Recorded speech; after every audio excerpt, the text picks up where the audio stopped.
шунавандагони Хамар-ТG, умедворам ҳаматон сеҳату саломат ҳастед ва куҷое набошед, ёратон худобод. Махмуди ҳавопаймои Тоҷикистон барои овардани шаҳрвандони худ аз қаламрави Русия тариқи парвозҳои чартерӣ иҷозати расмӣ гирифтанд. Ин новости бо такя ба маълумоти департаменти ВУХ. Махмуди авиатсионии Тоҷикистон барои анҷом додани парвозҳои чартерӣ иҷозат гирифтанд ва нахустин парвоз аз Москав самти Тоҷикистон рӯзи 25 июн, яъне ҳамин рӯз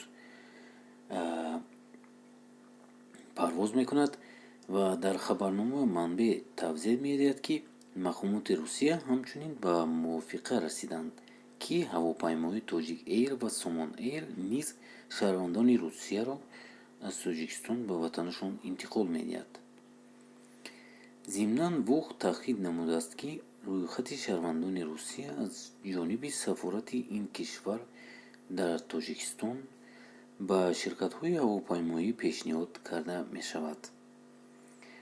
афзалият дар рӯзҳои аввали парвоз асосан ба шаҳрвандони мариз, занони кӯдакдор ва ё ҳомиладор дода мешавад.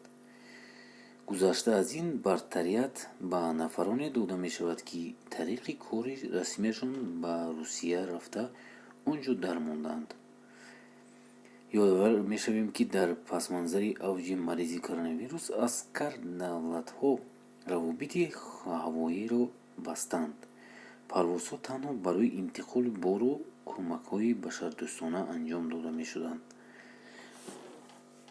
инак имрӯз аз ҳамин рӯз 25 сар мешавад. вай шумо фикр накунед, ки инҷост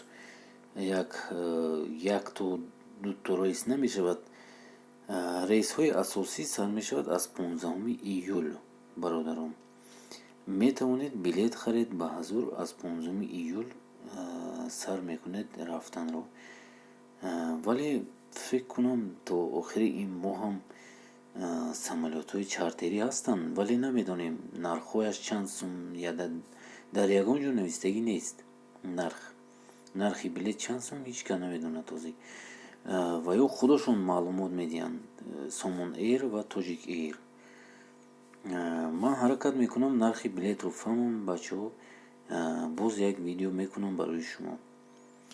ҳатман нависед дар комментария.